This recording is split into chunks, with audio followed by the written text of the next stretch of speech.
Hello again, everyone. I'm going to share my screen.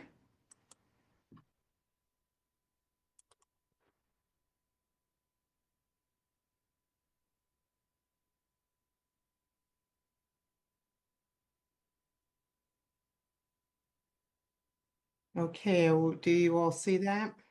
Yes, we do. Okay.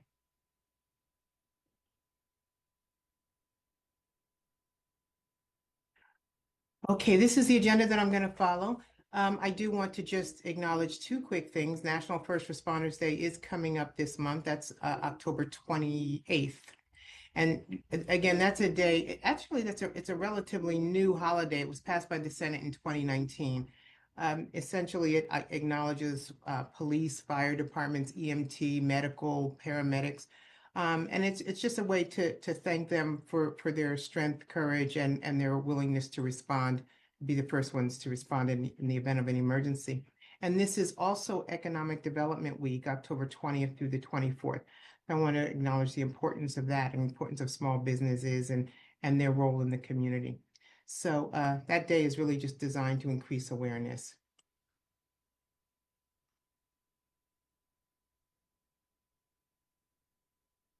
Shout out our code compliance department. This is Code Compliance Month. The only person missing there is Anna Palmer. She's not here in this picture, but I do want to just say that we have a very dedicated code compliance team. So I want to thank CJ Lonnie and Lester Graves, as well as Anna, for the great work that they do on behalf of the city. And then we had our officers receive some acknowledgement. This was the Maryland Impaired Driving Law Enforcement Award ceremony, and Corporal Hernandez, Corporal Brown, and PFC Hernandez were all honored for their work that they do. Hernandez, this was her first year being nominated, Brown's second year, and then Corporal Hernandez fifth year. And you see there the details of how they qualify. They have to exceed a specific number of DUI arrests based on the size of the community. So we do thank them. I mean, keeping our streets safe is so important. And so we thank them for the great work that they're doing out on the street. Also want to acknowledge our strategic advisor, Susie Ludlow. She's working hard on the strategic plan. So we are nearing the end of that. That's been a long process, but she's working with Jeff Ulysse and his team in community business economic development. So that's what she's been working on most recently. But she was acknowledged by the International City Managers Association president, saying that they're proud to have her, supporting her and thanking her for her service. So what she will be is a senior advisor to Maryland city managers. This is a voluntary position, but it is an important one because as new city managers come in, her role is to help them and guide them. And you don't even have to be new if you just have questions or areas where you need help. So congratulations to Susie for that. I do want to just do a reminder on the government shutdown. Again, we have a lot of families who are feeling the strain and pain being so close to DC. And this is not just federal workers, but also contractors. So most recently, the governor announced that MARC train services and commuter bus services will be free for the remainder of the shutdown if residents show their government badge. But there's all kinds of other support that just keeps popping up. So I want to encourage residents to look at our website, look at the county website, state, and see some of the ways in which our state is trying to support our residents who are significantly impacted by this shutdown. I want to just highlight a few things. The job centers, recruitment events that are going on. There's some resume workshops that have been happening, legal resources. And then the state is offering some unemployment benefits. Now, there are some qualifications required, but that's why I want to encourage people to look at those. In addition to free food from the Capital Area Food Bank, which is happening mostly Tuesdays through Saturdays in several different areas. Also, utility bill support. So you just see some of the things. And then there is a federal shutdown loan program that Maryland is offering. So I just highlight a few of those because I want to keep that at the forefront, that there are services out there available for the people who are struggling through this very difficult time. Lots of things happening this week. So I do want to highlight the Benefits Expo. and free vaccine. We did have Marilyn come in and talk about some of the health benefits and other enrollment benefits, 401k and 557 plan with our staff. And then HR also reached out to Giant Pharmacy, and they came in and offered flu, shingles, and you could see all the shots that they offered there, COVID, Hep B. And this was not only to our staff, but we opened this up to residents as well. Okay, and Zombie Run. I'm actually going to turn this one over to Nate because he and Rebecca did such a wonderful job this year. As always, this is their second year sponsoring or being co-race directors, but it's just a great turnout, a lot of fun. Thank you to the residents who acknowledged all the work and the community coming together for this event. Nate, you have anything you want to add to this? Well, I don't think I can add too much to what was already said in public comment. Absolutely. I don't want to improve on that. So, but it was such an amazing event, and I think that it is community, all community driven, and the support that the city provides. Almost every department, DPW, parking, community services, the police department, communications, they all come out and help make this community event one of the best traditions here in the city. And so wanted to thank you that. And then the newest tradition that we've started with this is the Counselors Cup, which last year the staff beat the city council and the mayor and the Counselors Cup by just the slimmest of margins. And this year it is just as tight. We're still running the numbers. These have not been certified by the state yet.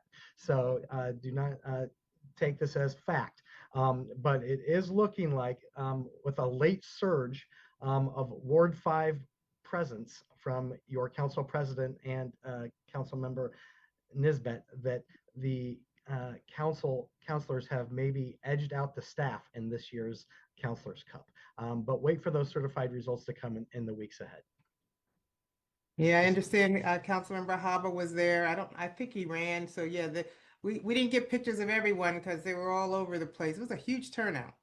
So thanks, Nate. And again, great job. I don't think we have the numbers of what was raised yet either, right? Not yet, but we will get those. All right, good. Okay, and so while we were doing all that, Jeff was representing the city at the Rhode Island Trolley Trail Tour. And that was just an opportunity to walk from Busboys and Poets to Charles Armitage Drive. And that you could see the sponsors there. But there's just talking about the importance of extending the trolley trail, continuing the trolley trail, and improve safety, improve access for riders. So we thank Jeff Ulysse for representing at that event. And then I mentioned right up front that Economic Development Week has kicked off. And so it started last night at Marley's Bar and Grill. Marley's is in Ward 3. And so you can see our Ward 3 representatives, council representatives were there, and they acknowledged the two owners and presented a certificate of appreciation to them. It was a really great event that they hosted. They've been in business now for 1 year. And we're going to get started with economic development. We can go out and visit a few businesses and just thank them for the tremendous work that they're doing in our community. All right, and then Sandra's team did some fun things with the children and youth and did a pumpkin carving contest. You can see some of the great designs there. Our kids are so creative, it's amazing. Spookiest Pumpkin Award. And then there was an intergenerational art class at Friendship Arms. And this one's really interesting because it's the kids at Northwestern High School Visual Performing Arts that were working with and leading the class at Friendship Arms. And so they began that on Tuesday the 14th, and they're going to keep doing that for another couple of weeks. But it was a great opportunity for the young people to work with our seniors. And I'm going to turn this over to Chief. But before I do want to just say that many of you recall that our mental wellness check-in program, we were the first city that we were aware of that did mandatory mental health check-in for police officers, dispatchers, and our civilian police. In fact, the article that you see there to the left was in the Police Week news magazine saying that this was a new initiative. And most recently, the county came over to get some information. They met with the deputy chief and chief just to learn a little bit more about the mental wellness check-in program. Great news is that we were able to get another grant so we can continue that program.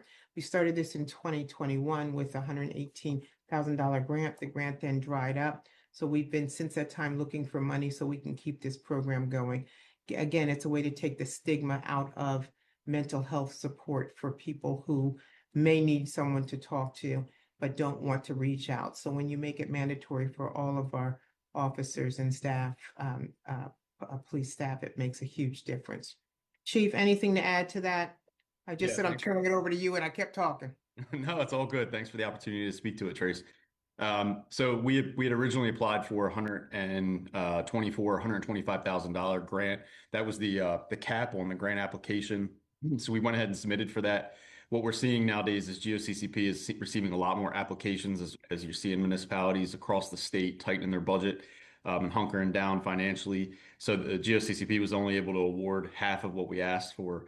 So we had to end up cutting the budget that we originally proposed, but we're extremely happy to have received 62,000. This is going to allow us to continue our MWCI program. That's the mandatory 3 times a year right now, but also expands the program to employees that want to voluntarily participate. And that's where we get the biggest bang for our buck. Really, we've had employees come forward wanting extra help. As you all know, it's extremely important to make sure that public safety professionals come to work mentally prepared to serve others. Now, we don't want our officers coming to work stressed out or dealing with issues from home and coming to work not prepared, mentally That's prepared. right. That's right. Thank you, Chief, for Yes, that ma'am. addition. Yeah, and then some of you brought this up earlier, so we are excited. So Chief, would you go ahead and talk about the stop sign cameras? Sure. So we've got 2 avenues sort of moving at the same time here. The first one is each individual location in the legislation that was passed is required to be approved by the county council. County council, the way that works is once the county council receives it, they send it to their Transportation Infrastructure, Energy, and Environment Committee, or TIEE committee. They review it, make recommendations, send it back to county council, and then county council will review their recommendations. And I believe it came out of TIEE last week with a recommendation for approval. So it should go back to county council, and it's planned to be on their agenda on November 4th, County Resolution 123. We anticipate them approving those 36 locations. At the same time, the police staff had put out an RFP for proposals. We received, I think, about 4 or 5 proposals back from different vendors. Those were opened on the 14th at 4 p.m. They were due earlier that morning at 9 a.m. We've opened those proposals. Staff are currently reviewing them and scoring them. It's our intent to bring that back to the Hyattsville City Council for approval on November 3rd.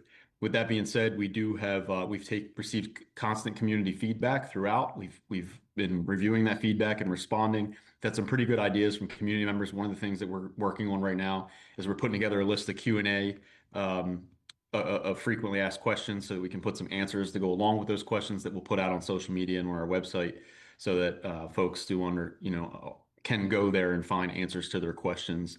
This technology will not have any facial recognition or any of that type of data being collected. It's strictly using a camera to verify whether or not a vehicle made a complete stop.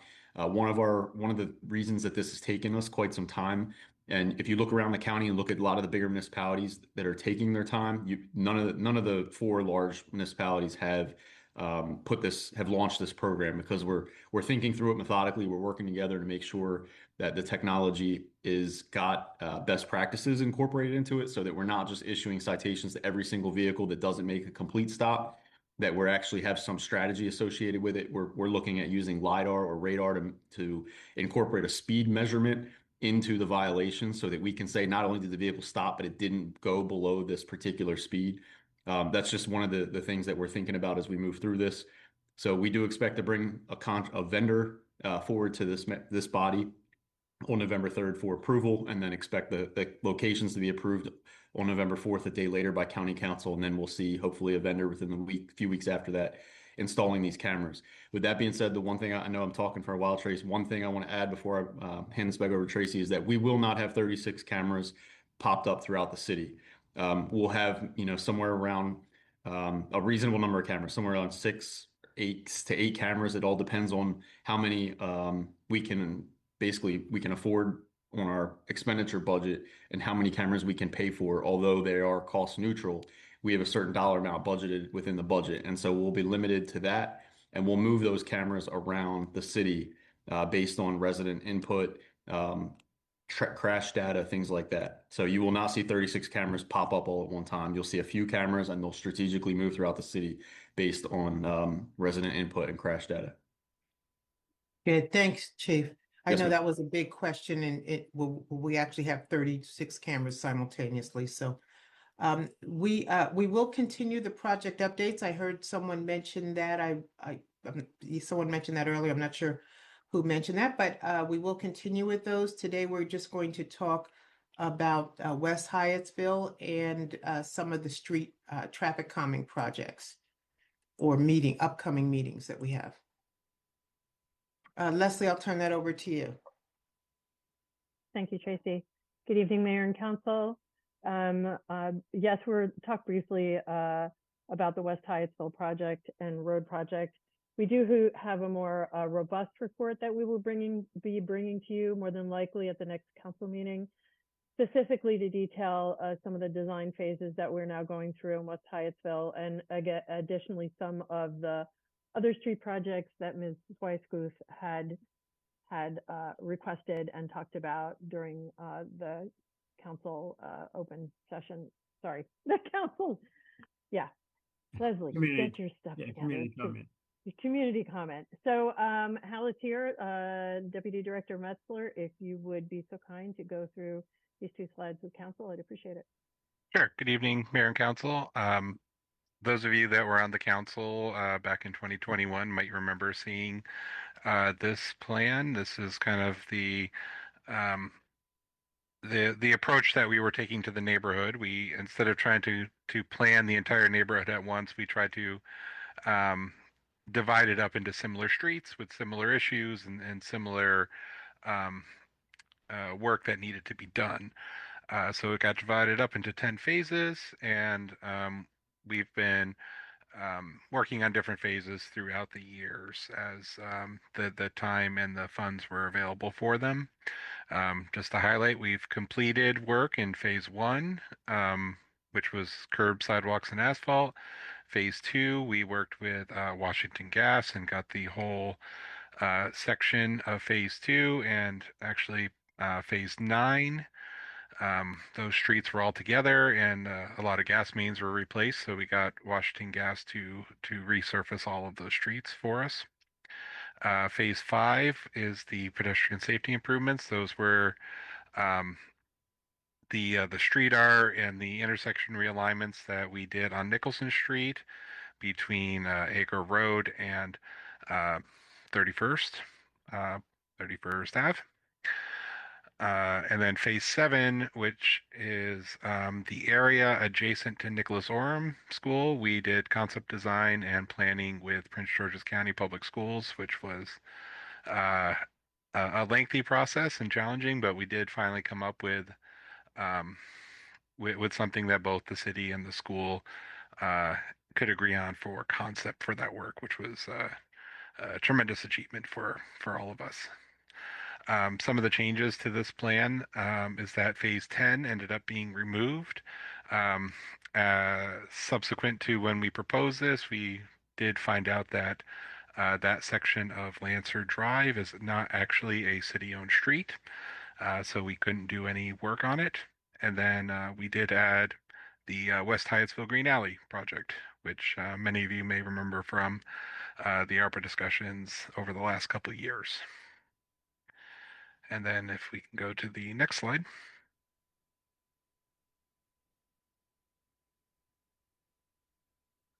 We just wanted to let you know we got a couple things in progress, which is phase 4, which is Jamestown Road. We have completed design, and we're getting ready for community outreach this fall to get some feedback on the design. And Jamestown Road is going to be a much bigger project compared to some of the others that we've done. This is actually going to go all the way from Oliver Street to Acre Road and incorporate parking, stormwater improvements, hopefully some additional tree plantings, and kind of run the whole gamut for the street so that we can kind of give a greatly improved main thoroughfare to that area. And then West Hyattsville Green Alley, we are working on some stormwater improvements and additional community outreach and planning.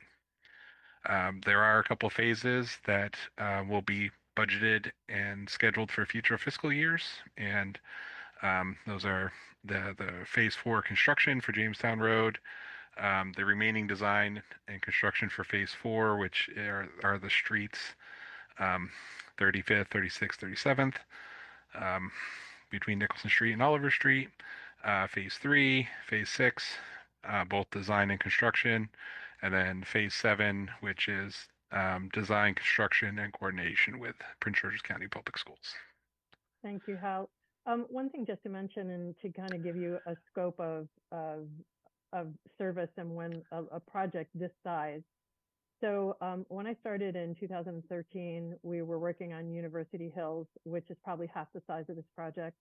Hal, when did we complete University Hills? It was about 2 years ago, correct? It was a few years ago when we finished Falls Boulevard. So a lot going on there, and certainly we had some sidewalk issues to deal with as well. But most projects of this type take anywhere from 7 to 15 years to complete. So just to give you a delta of what that looks like. Tracy?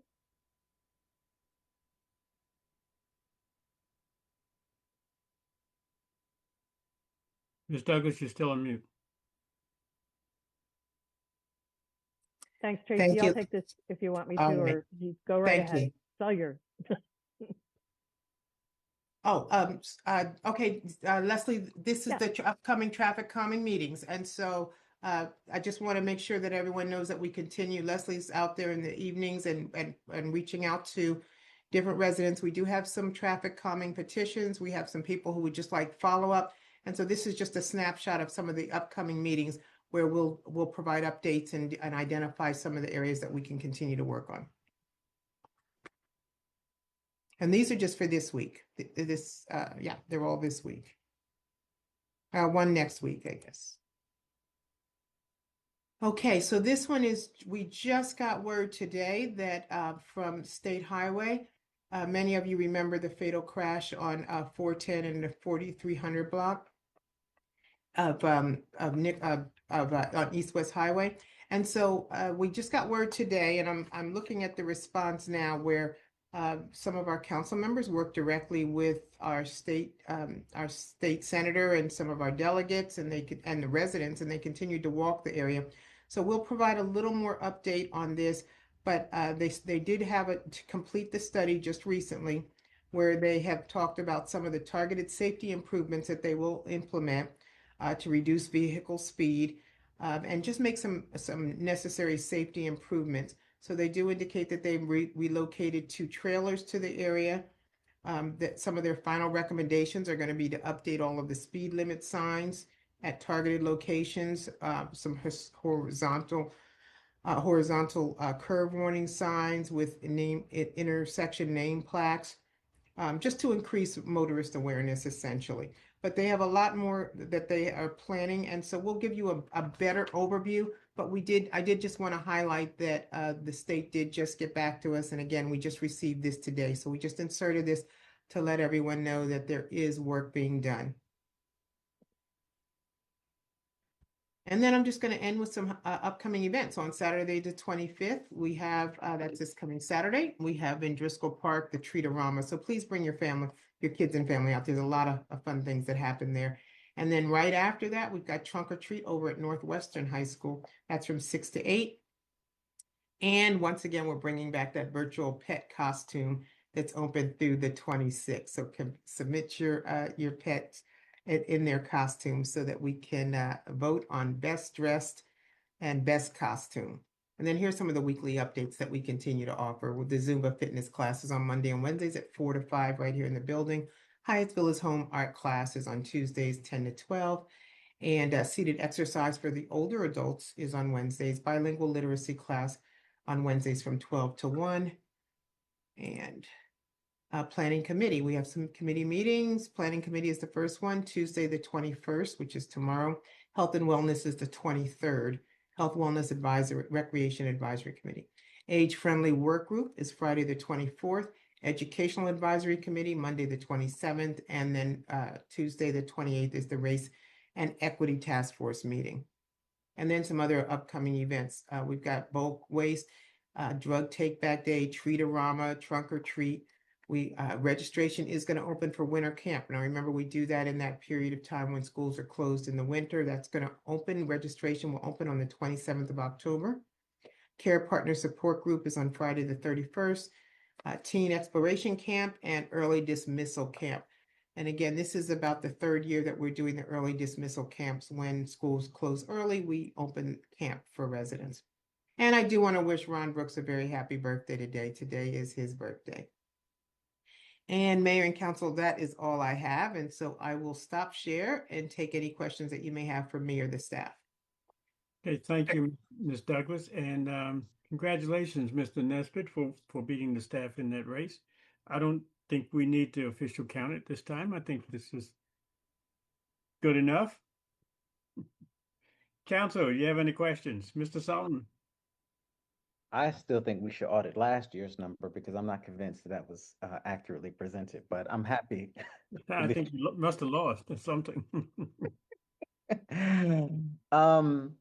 My question is about the Longfellow Lancer update on where we are with implementing the traffic calming there. I think I thought that we were supposed to be bringing something before council soon, but I don't know. Any feedback there? Certainly. Go ahead, Ms. Council President Solomon, yes. We've finished a concept design that I believe Tool completed, and we want to bring it to the community first for feedback, which I think we did have an initial community meeting. We intend to have another and also bring it to council. We will talk about that on the full street projects update, but we're in pretty good shape with that right now. I just want to make sure we vet it with the community first, and that we schedule that meeting. Okay. And my second question is, it's not really a question, but just I think I consistently mention that we need to plan to open up the Nicholson Street between Kirkwood and Riverfront. And I did mention to our city administrator that Gilbane, they sent out notifications to our community before letting us know that they would be submitting their DSP. But they did mention that they have submitted the DSP. It hasn't been accepted by parking planning yet, but it has been submitted. And we're about a year out from the start of construction on the second apartment building. But I think that in order to accommodate the construction that's going to take place, I think we're going to need to have that opening completed before that happens, in order, or else it's going to be extremely uncomfortable for the community, and I'm sure we'll get a lot of letters about that. Yeah, we had a short meeting about that after our discussion today, Councilmember Solomon, and Jeff was aware that they told him that they submitted, but we have not gotten any formal information or acknowledgement of the submission or any formal feedback. We do recognize that it's time for us to all come together to figure out the best way to get this road open, since we don't own the road at Riverfront or the road on the other side. So we do realize that we need to come together, have a meeting, and try to decide who is responsible for that and how we'll pay for that. So we owe you some feedback on that, but this was just the initial meeting today after we had the conversation. Jeff, I don't know if there was anything to add to that. Jeff might not be online. Oh, there, I think he is. There's nothing else to add to that, but you're correct. We haven't received an accepted application from MSCDPC. And generally speaking, when we receive it, we get a referral package where we can start our process of review, provide comment, etc. So once that occurs, you'll be the first one to hear it. We'll start our presentations and we'll get a better understanding of exactly what's going to be built. The road opening does require some coordination. We are limited right now because we do not own either side, as you mentioned, of that road However, once that road is turned over to the city, it does open the opportunity for us to investigate opening it first and foremost and completing that work. I'm Councilmember Solomon. We also have that traffic light that we've been waiting for quite some time, and hopefully will be installed sooner than later, which will have an impact on that road opening as well. But you're absolutely correct. We're still waiting for confirmation from Park and Planning that the application itself is accepted. Yes. Well, Sorry. Yeah. No, I was just gonna say, so we'll have the road opening discussion simultaneously. Because we don't need to wait for the approval for that. That needs to just be a discussion to figure out how we're going to get there. Exactly, and that's exactly what I was going to say. Is that I think they're two separate conversations, but maybe we can reach out to the county right now while they're planning to do the construction for the light and ask them if they can open up the road, or we can just take. I think they've given us the road. We just never accepted the road, so we can do one or two, but it might be for us to. No, you're absolutely right. The road itself, as far as the riverfront, is going to be a city road. Will be conveyed to the city, and there is a schematic actually that was required by the developer to show how we can actually stabilize the road, get into a degree where we can actually go in and complete the connection. Because ideally, that road is part of the county's master transportation plan. So they've always envisioned that road opening up and being an alternative access point for that. Yeah. Yes, thank you. Okay, Ms. Lee? Hi, good evening. Thank you so much for the updates regarding the West Hyattsville projects. I wanted to ask what type of outreach will be conducted. I have recently seen door hangers going out in the community. I got mine today, but I hadn't had a chance. So could you discuss, is that a part of the outreach? And if not, what are the door hangers for that people have been receiving? And then also what kind of outreach will be to inform people of the upcoming projects for Jamestown Road? Who's going to take that one? Leslie will take that. I'm sorry. Thank you, Councilmember Lee. So I'm not too sure what the door hangers were. So I'm a little in. Did you take a look at it or did you read it?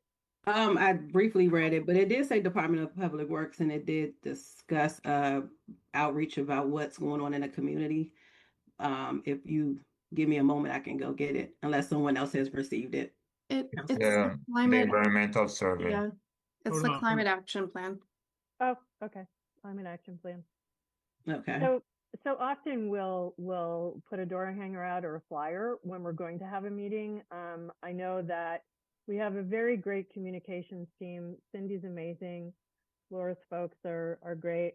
But what often we don't reach is people who may not have internet access, may not have that capacity. So we will put out a door hanger or a flyer to make sure that we're reaching those folks. Particularly on Jamestown Road, when we have another community meeting, we will absolutely flyer all of the stretch of Jamestown Road. It's not that hard for us to do. Our solid waste staff are happy to, put them on their cans or on the door. So we are able to do that pretty effectively. We haven't scheduled that meeting yet for Jamestown. I think we plan on that happening more than likely after the holidays. So you can probably look for that on Hello Hyattsville, on our website, and then certainly on the update that we're going to do in the next meeting about a lot of the traffic projects that we have. We'll advise you as well so that you can you send it out on your listservs and things like that.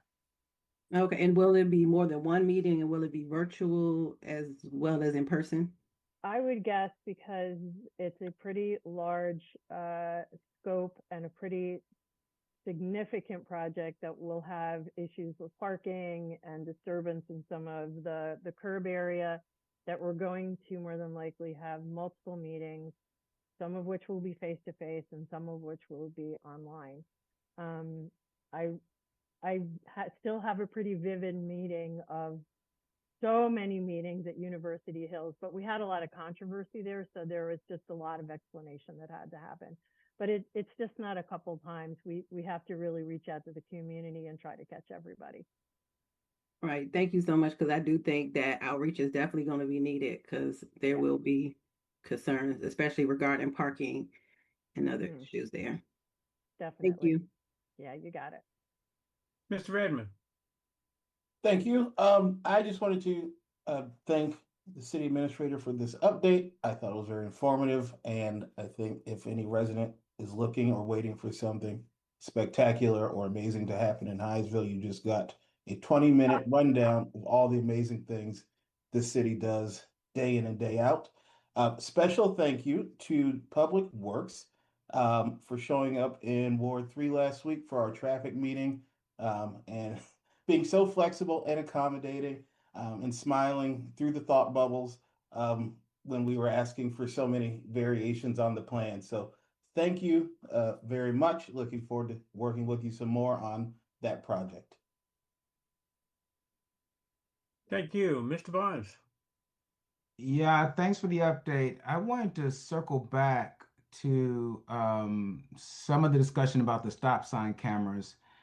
And if I heard Chief Towers correctly, I guess, there's going to be a plan to put together a document that outlines some of the frequently asked questions. I guess one, as part of that, I was wondering if there's going to be any clarity provided that would explain how long the images that are captured by the cameras would be retained.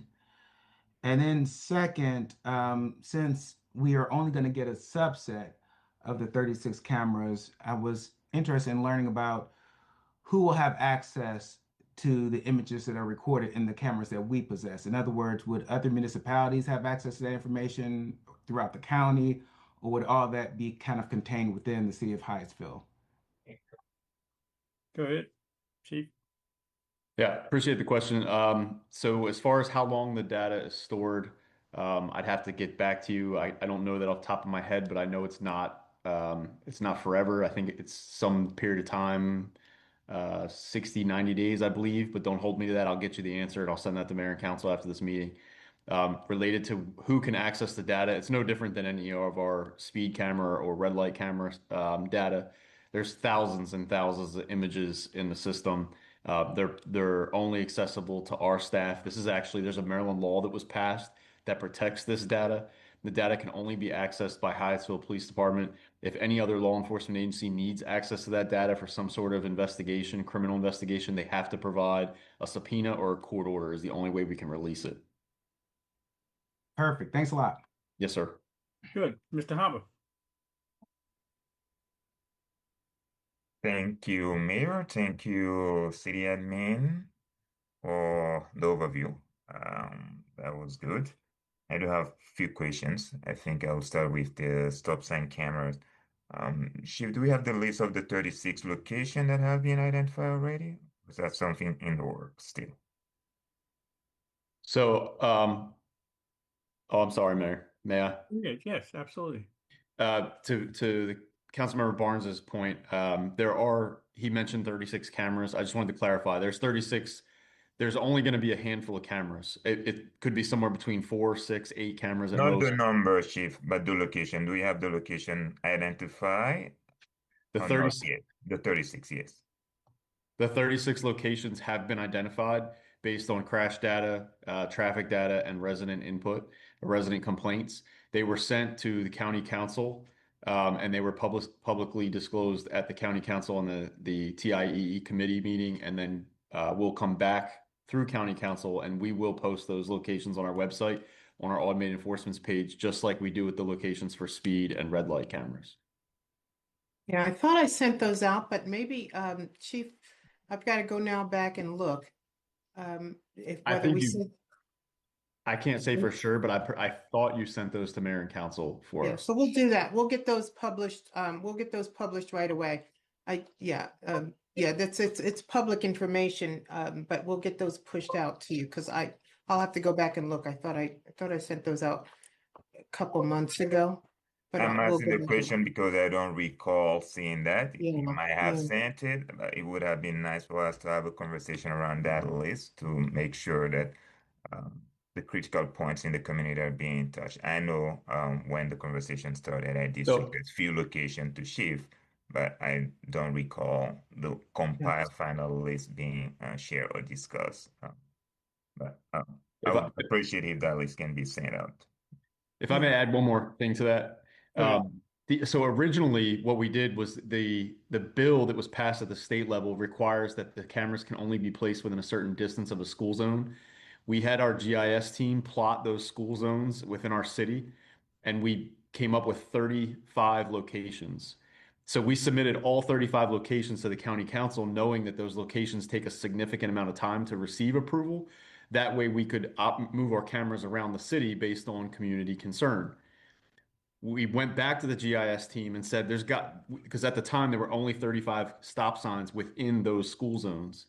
We went back to our GIS team and had them calculate the measurement under the law, the way the legislation is written, that it's within 1/2 mile of a school zone or a school property line, not necessarily the center of the school. So what we found was that when you dropped a pin in the middle of a school building, it only captured 35 locations, and there were several high traffic areas or intersections that are high complaint intersections that did not fall within those school zones, but fell just outside, and in some cases, just a matter of a couple of feet. So we went back to our GIS team, and when they plotted the school property based on the shape of the property or the property line, rather than just a pinpoint, we found that opened up the area much bigger. And it basically covers about 80% of the city's stop signs rather than just 35. There was one specific location that was discussed at a ward meeting where there was a high number of complaints about the intersection, and we were able to add that intersection onto that list of 35 right as it was making it on the county council agenda. So that's how we ended up with 36. It was basically that was right everything that by we the- thought was approved at that one time. So we That will was be right able, by the teen center, the correct. new teen center. Yes, ma'am. And so we will be able to add additional locations in the future, but this was the first batch. And in the beginning, it was the only 35 that we believed under the way the law was written were able to be done. So I just want council to understand how we came to those locations. And as we move forward, based on community input and council input, we'll be able to submit other locations for approval for use with the cameras that we'll have. Yeah, and I think we bought these before the council when we got approval to go to the county for the stop sign, but we'll go back and look. Either way, we'll send this out again. Okay, good. Okay. Thank you. The other question I Hold on, had hold on a was, minute. You got more questions, Mr. Harper? I said I had to. That was the first leg. I can't let Leslie come and present and go like that. You know, I love her. Okay, well, spit it out. Okay, the West Hyattsville Road improvement, I know Ms. Riddle, last time we touched on this, you were gonna present what the feasibility study was going to be at this meeting, but it looks like that has been pushed back to November. I just wanted to make sure that we are good to go in November for the council presentation, and if we have dates for the community outreach portion. We'll have the date for the community outreach program probably earlier than that, Councilmember Haba. And yes, we need to be ready to go that first meeting in November. That's our drop dead date to get this presentation specifically about West Hyattsville, but also some other projects that the council has interest in related to traffic calming.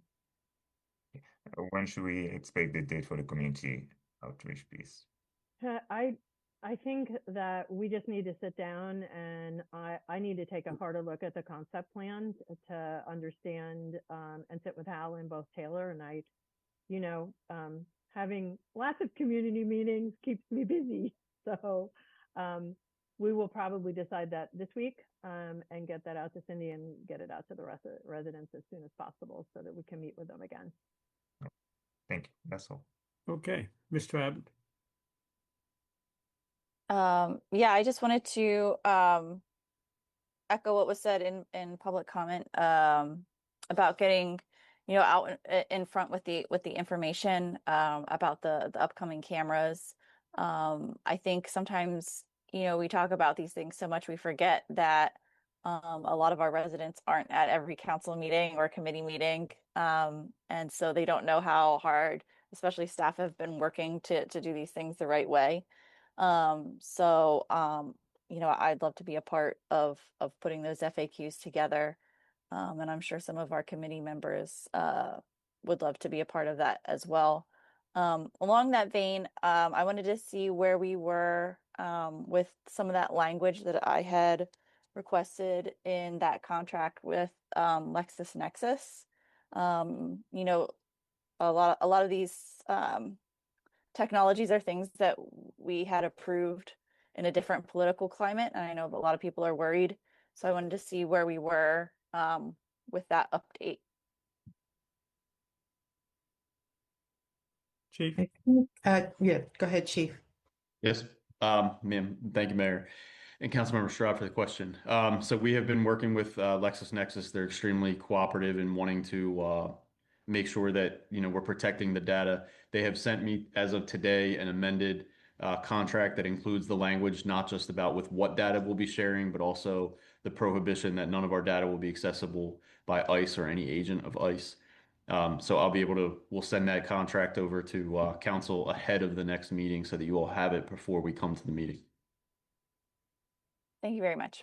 Yes, ma'am. Ms. Wazak? Thanks for the update. I have 3 questions. Well, one of them is actually a comment.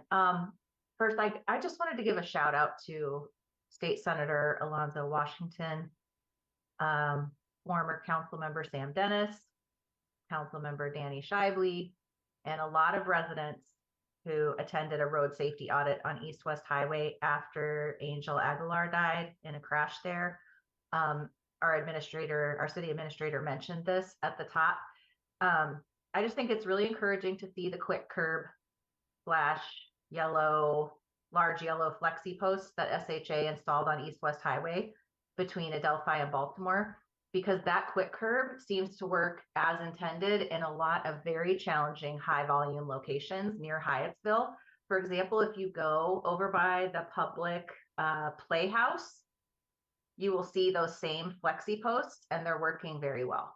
I also appreciate the immediate solution that SHA deployed on the same section of East West Highway several months ago. You probably noticed there are now 2 radar speed signs, or what they sometimes call driver feedback signs, on East West Highway. And I noticed that those signs definitely have the intended impact on most drivers' behavior.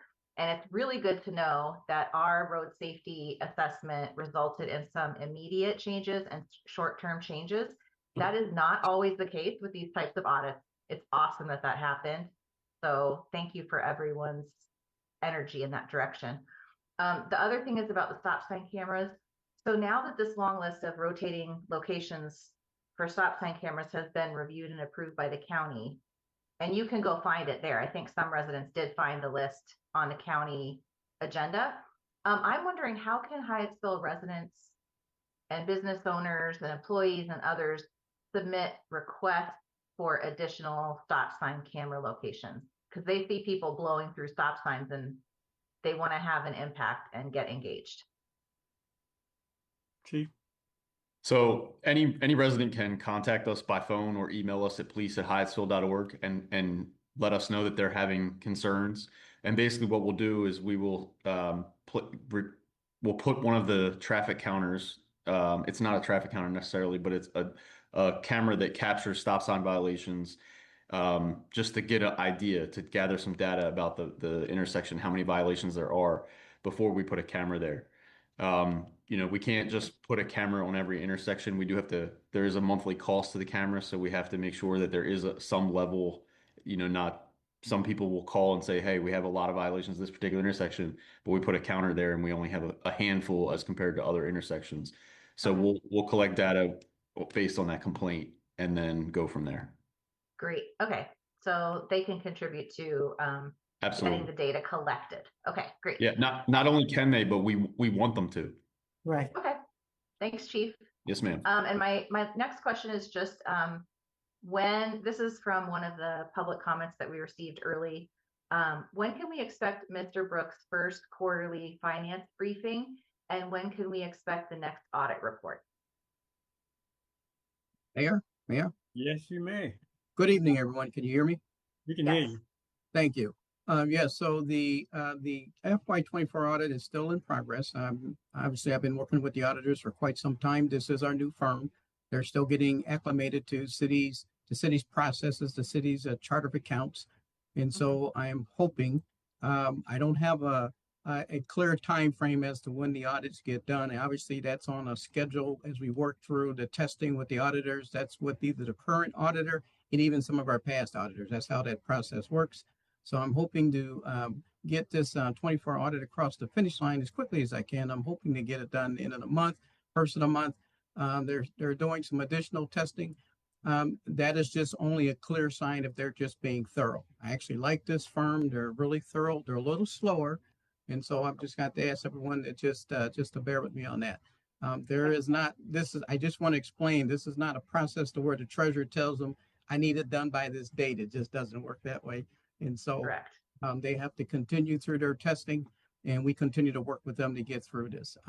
They understand the importance of getting this audit done, but at the same time, they want to make sure that they're doing a thorough overview of the city's financial condition and its financial statements. As far as the quarterly report for this current fiscal year, yes, I did promise to have that at mid-month, and my goal is to get that to this body by the end of this week. Okay, great. Thank you for the update. All right, it will be in the same fashion previously, real quick. It's been a while, but previously I would submit a one-page current revenues to date and expenditures with some footnotes at the bottom. So it will be in that format. So look for that in an email from me by end of this week. Thank you. Okay, great. And does that get posted to the website, or how would a member of the public be able to see that same update or see a summary of it? Yes, it will be posted to the city website. Yes. Thank you, sir. All righty. Thank you. All right. Mr. Shibley, you decided to join us. Yes. Thank you, Mayor Crosland. I don't necessarily need a question tonight. Need an answer to my question tonight. But my question has to do with the Hyattsville Crossing Business Improvement District. And just to have like a public discussion about that process, current status, and what transpired related to the Business Improvement District. I would appreciate having that maybe on an upcoming update from our city administrator. That's it for me. Okay. Mr. Nisbet.